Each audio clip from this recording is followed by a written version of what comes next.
I don't think it was ever God's idea to be incapacitated by fear.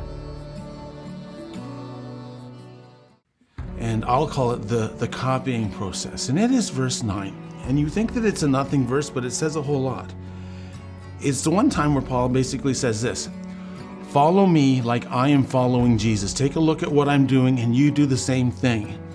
And you say, well, what does this have to do with worry? Well, it has a lot to do with worry and it has a lot to do with anxiety. It says actually three things. The first thing it says is this: you don't get through the process of worry and anxiety alone. You need other people.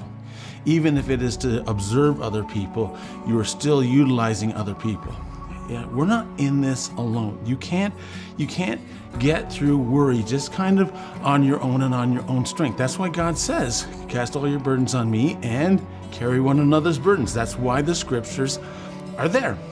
The other thing is this: everybody, and hear this, everybody needs a Paul in their life.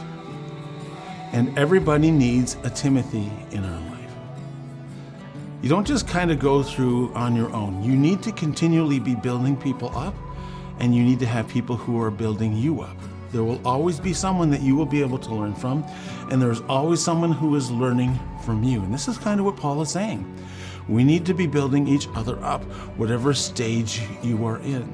And the other thing about the copying process is this: that Paul doesn't stop with thinking. He says, those things that you have seen and heard in me, do. It says in the New International Verse, put it into practice. You can't ponder your way out of fear and anxiety. You can't think your way through. There has to be a time where you actually get up and go and exercise and work through it. However that looks for you, I'm not too sure, but I know that is true. I know that you do, those things are important. You know, the thing is, I don't think it was ever God's idea to be incapacitated by fear. It was never ever God's will for you to be locked down by fear. Someone basically says fear is this: fear is putting yourself in a prison that is not locked. It's up to you. And so I think that Satan has worked hard to implement fear. But God basically asked this question: what are you fearful about? You got me on your side.